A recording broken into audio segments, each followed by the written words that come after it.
In 1545, a native laborer named Diego Gualpa climbed a red mountain in the high Andes of what is now Bolivia. The wind knocked him down, and when he clutched the earth, silver glittered in his hand. That mountain was Cerro Rico, the Rich Hill, rising above the town of Potosí at more than 4,000 meters. Beneath its slopes lay the largest silver deposit the world had ever known. Within a decade, Potosí became one of the most populous cities on Earth, its mines swallowing tens of thousands of forced laborers under the brutal Mita system.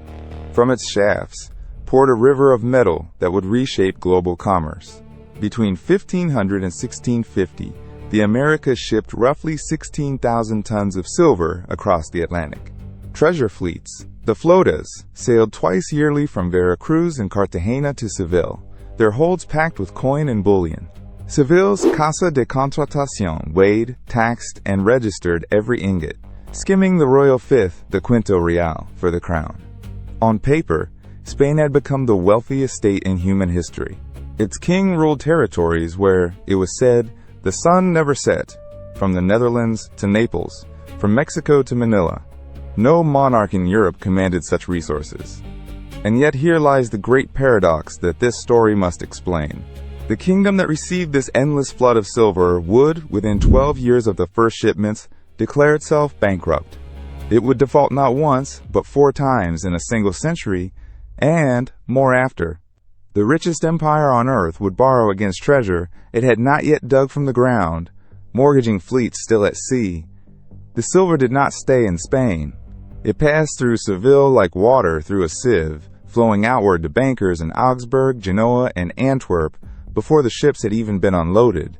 To understand how infinite wealth became infinite debt, we must go back before Potosí to a young emperor who bought a crown he could not afford and pledged the future of a continent to the bankers who financed his ambition. His name was Charles.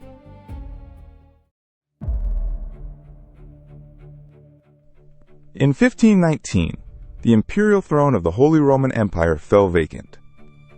3 candidates competed: Francis I of France, Henry VIII of England, and a 19-year-old already king of Spain, Charles of Habsburg. The election was decided by 7 German prince-electors, and their votes were for sale. Charles won by outspending everyone. The price was staggering, roughly 850,000 florins in bribes, funneled to the electors to secure his crown as Charles V. He did not have the money. The banking house of Fugger, based in Augsburg, advanced the largest share, some 540,000 florins, from Jacob Fugger alone. When Charles later hesitated to repay, Fugger reminded him bluntly that without Fugger money, he would never have worn the imperial crown at all. The debt was honored. From that moment, borrowing became the foundation of empire. Charles ruled a sprawling, ungovernable inheritance: Castile, Aragon, the Low Countries, Austria, Italy, and the American conquests, and every corner demanded armies. He fought the French in Italy across 4 separate wars. He battled the Ottoman Sultan Suleiman, who besieged Vienna in 1529 and dominated the Mediterranean. He confronted the Protestant princes of Germany after Luther's rebellion tore Christendom apart. War was constant, and war was expensive. A single campaign could cost more than a year's American silver. To pay, Charles turned again and again to bankers, the Fuggers, the Welsers, and later the Genoese. They lent through short-term contracts called asientos, advancing cash against future revenues, the next treasure fleet, the next tax, the next shipment from Potosí. Interest ran high, often 18% or more. Silver, that had not yet crossed the ocean, was already pledged. By the time Charles abdicated in 1556, exhausted and half-blind with gout, he had accumulated debts of astonishing scale, an estimated 20 million ducats. He retired to a monastery in Extremadura, leaving the throne and the mountain of obligations to his son. Philip inherited the richest empire on earth, and a treasury already bled dry. Within a year of taking power, he would do the unthinkable and stop paying.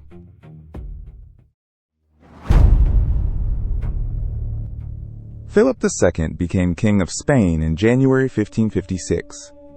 By June 1557, he had suspended payments to his creditors. It was the first sovereign bankruptcy of the modern age. The decree converted the crown's short-term debts, the high-interest asientos owed to bankers, into long-term bonds at lower interest, effectively rewriting the terms without consent. The Fuggers and their Genoese counterparts were forced to accept the conversion or lose everything. It was default in all but name. How could a king awash in American silver run out of money in his first full year? The answer lay in the machinery of empire itself. Philip had inherited his father's debts, and he had also inherited his father's wars. He was fighting France in the north. His armies clashed at St. Quentin in August 1557, winning a battle he could barely afford. Every soldier needed pay, every fortress needed powder, every fleet needed provisioning. The silver arriving at Seville was already spoken for.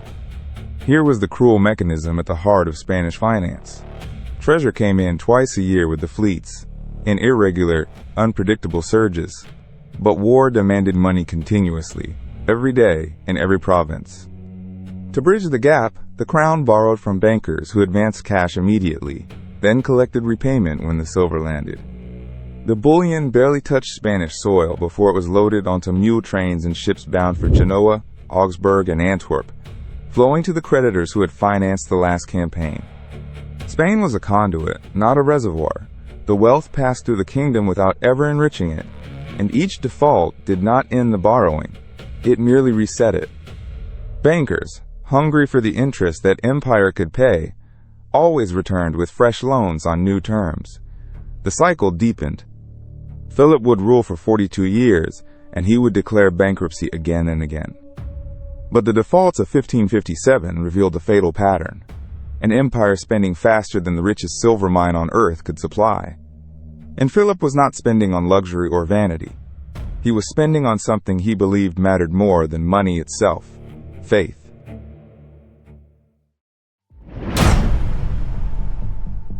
Philip II saw himself not merely as a king, but as the sword of the Catholic Church. He would not compromise on religion, whatever the price, and the price was ruinous. His reign became a permanent state of holy war on multiple fronts, each draining the treasury faster than Potosí could fill it. In the Mediterranean, the Ottoman Empire threatened Christendom by sea. Philip poured resources into galleys and men, culminating at the Battle of Lepanto in October 1571, where a Holy League fleet destroyed the Ottoman navy. It was a glorious victory, and it changed almost nothing strategically, while costing a fortune to assemble. The galleys rotted. The war of attrition continued. Far more devastating was the revolt in the Netherlands. In 1566, the Protestant Dutch rose against Spanish rule and Catholic authority. Philip refused to yield an inch of religious ground. He sent the Duke of Alba with an army in 1567, and what followed was 80 years of intermittent, grinding war, the longest and most expensive conflict of the age.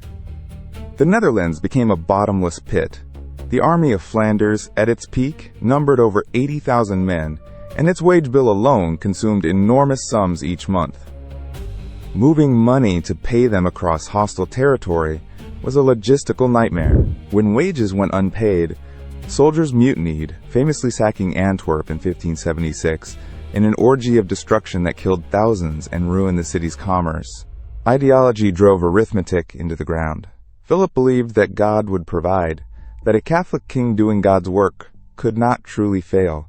He worked obsessively at his desk in the vast palace monastery of El Escorial, reading every report, signing every order, ruling a world empire on paper while the debts mounted beneath him. The silver fleets grew larger through these decades, yet the deficits grew larger still. Faith was not free. Every crusade, every siege, every unpaid regiment added to the burden. And then Philip turned his gaze toward the one enemy he most despised, a heretic queen ruling an island to the north. He would build the greatest fleet the world had ever seen to destroy her. It would nearly destroy him instead.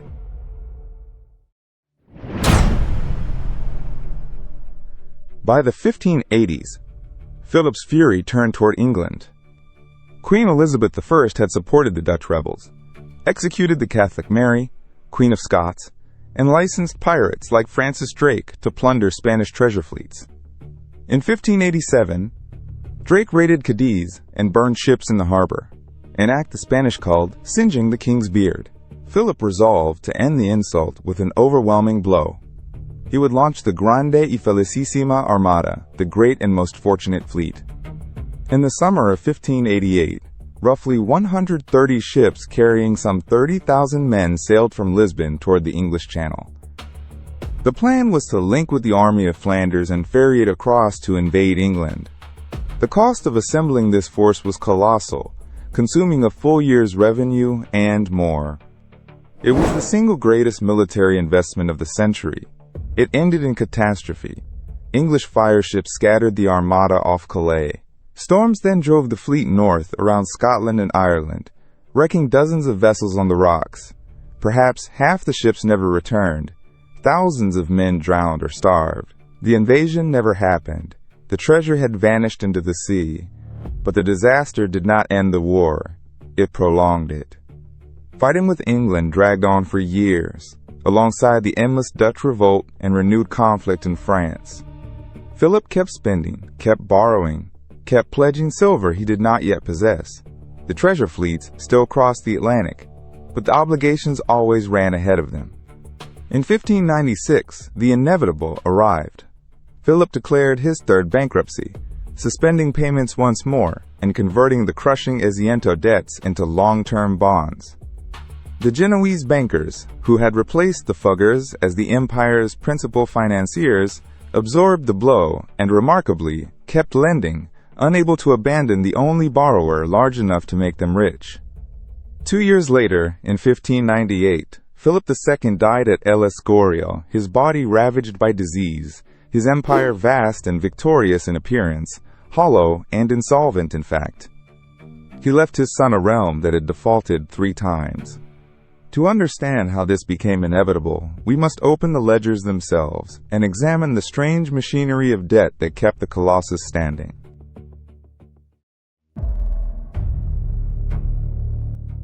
To understand how Spain could be both the richest and the most bankrupt power on earth, you must open the ledgers. The empire ran on 2 instruments. The first was the juro, a government bond sold to Spanish investors, nobles, convents, and merchants, who lent the crown cash in exchange for a guaranteed annual interest paid from royal revenues. By the 1590s, juros consumed the majority of ordinary income before a single soldier was paid. The second instrument was the asiento, a short-term contract signed with international bankers, the Fuggers, the Genoese houses of the Spagnola and the Grimaldi, who delivered ready coin exactly where Philip II needed it, in Antwerp, in Milan, in Genoa, at brutal interest rates that could reach 30 or 40%. The genius and the poison of the system lay in its timing. Silver fleets from the Indies arrived only once or twice a year, at Seville, unpredictable, delayed by storms, threatened by English privateers. But wars demanded payment every single day. So the bankers advanced money now, against silver that had not yet crossed the Atlantic. Silver still buried in the mountain of Potosí, silver that might sink off the Azores. The crown pledged future cargoes it did not yet possess, then pledged the same revenue streams twice, 3 times over. Each asiento was secured by juros, and the juros were secured by taxes, and the taxes were mortgaged years ahead. When the fleet came in, the treasure was already spoken for. Genoese bankers waited at the docks of Seville and swept the bullion into their own galleys, carrying it north to pay the armies of Flanders. Spain became a machine that converted American silver into foreign debt, a pump that moved money through Madrid without ever letting it settle. The crown was perpetually spending revenue it had not earned, gambling on treasure not yet mined. It was a structure of astonishing sophistication and terrifying fragility, balanced entirely on the promise of tomorrow's silver. And when that silver failed to keep pace with the spending, the entire edifice trembled. What no one asked was the deeper question: was the silver itself making Spain rich, or was it quietly poisoning the kingdom from within?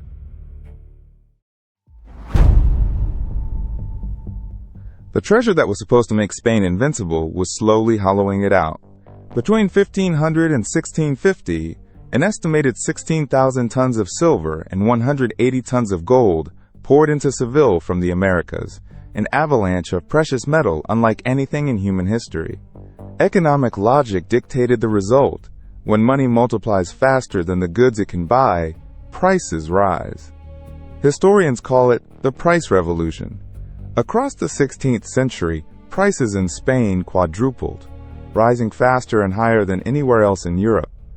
Bread, cloth, iron, everything grew more expensive at home first. Spanish goods became too costly to sell abroad, while foreign products, cheaper Dutch textiles, French grain, English wool, flooded into Castile. Spain's own workshops withered. Why manufacture when you could simply buy with silver? Castilian industry, once vigorous in Toledo, Segovia, and Cordoba, contracted decade by decade. The kingdom that owned the world's mines began importing the very goods it needed to survive, and paying for them, of course, in silver. The bullion barely paused in Spanish hands. It flowed outward to Genoese bankers, to Dutch merchants, to German creditors, enriching the rival Spain was fighting. The Dutch, in open revolt against Madrid, grew wealthy selling supplies to the empire that was trying to crush them. Silver meant to fund armies ended up financing Amsterdam's golden age. Meanwhile, the crown pressed harder on the one group that could not escape, the Castilian taxpayer. The peasant and the artisan bore crushing levies, the alcabala sales tax, the melones on food, while nobles and clergy claimed exemption. Population stagnated, then fell. Villages emptied. The countryside that fed the empire grew thin and hungry beneath the weight of glory. This was the great paradox at the heart of Spain's ruin. The more treasure arrived, the poorer the kingdom became. Wealth flowed through Spain like water through a sieve, leaving inflation, dependency, and decay in its wake. The mountain of silver was not a blessing but a curse, financing wars that could never be won and debts that could never be repaid. And the wars, far from ending, were only beginning to multiply.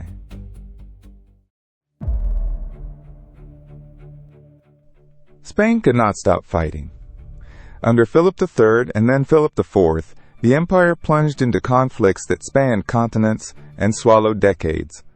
In 1607, exhausted by war in the Netherlands, the crown declared its fourth bankruptcy, suspending payments once again to its Genoese creditors. A fragile truce with the Dutch bought 12 years of breathing space. But in 1618 to 30 years, war erupted across Germany, and Spain threw itself into the fire on behalf of the Catholic Habsburg cause. The Army of Flanders, 80,000 strong, was the most expensive military machine in Europe, its wages devouring the treasury month after month. In 1627, Philip IV declared the fifth bankruptcy, ruining the Genoese bankers who had sustained the crown for generations. Into the breach stepped Portuguese financiers, many of them conversos, and the merciless cycle of borrowing resumed. The chief minister, the Count Duke of Olivares, dreamed of a unified empire sharing the burden of war. His union of arms demanded that every kingdom, Aragon, Portugal, Catalonia, contribute men and money to the common defense. But the burden fell hardest on Castile, already bled white by taxes and depopulation. In 1640, the strain snapped. Catalonia rose in revolt, slaughtering the viceroy and turning to France. That same year, Portugal proclaimed its independence, seizing back its crown and its overseas empire. Spain now fought rebellions within and enemies without, all at once. The money simply was not there. In 1647, the crown declared its sixth bankruptcy, and the machinery of asientos and juros groaned toward collapse. Crises, defaults, and defeats compounded one another. Silver shipments from the Indies began to shrink as the richest veins of Potosí played out and colonial smuggling grew. The armies mutinied for lack of pay. The great victories of the previous century gave way to a grinding, defensive struggle to hold what remained. Spain was suffocating, slowly, beneath the accumulated weight of 100 years of war, financed on borrowed silver.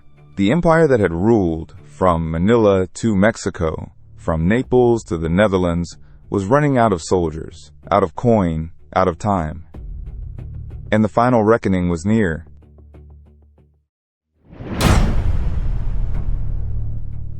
The reckoning came on the battlefield. In 1643, at Rocroi in the Ardennes, the invincible Spanish infantry, the tercios that had dominated Europe for a century, were shattered by a French army. The myth of Spanish supremacy died in the mud that day. 15 years later, in 1659, the Peace of the Pyrenees confirmed it. Spain ceded territory to France and acknowledged that the balance of European power had passed to Paris. The empire still stretched across the globe, but it was a colossus with hollow bones. The 17th century closed on a kingdom in visible decay. Population in Castile had fallen by more than 1 million. Fields lay abandoned. Workshops stood silent. The currency was debased again and again as the crown minted copper vellon to pay its bills, unleashing fresh waves of inflation. The last Habsburg king, Charles II, was sickly and childless, a broken symbol of a broken dynasty.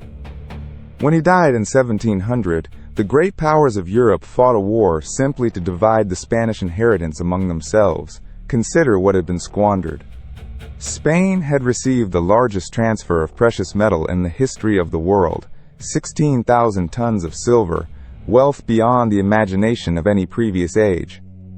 It had commanded the finest armies, the largest empire, the deepest mines, and yet it had declared bankruptcy in 1557, 1560, 1575, 1596, 1607, 1627, 1647, and beyond, defaulting again and again on debts it could never outrun. The silver had not built lasting industry, nor prosperity, nor security.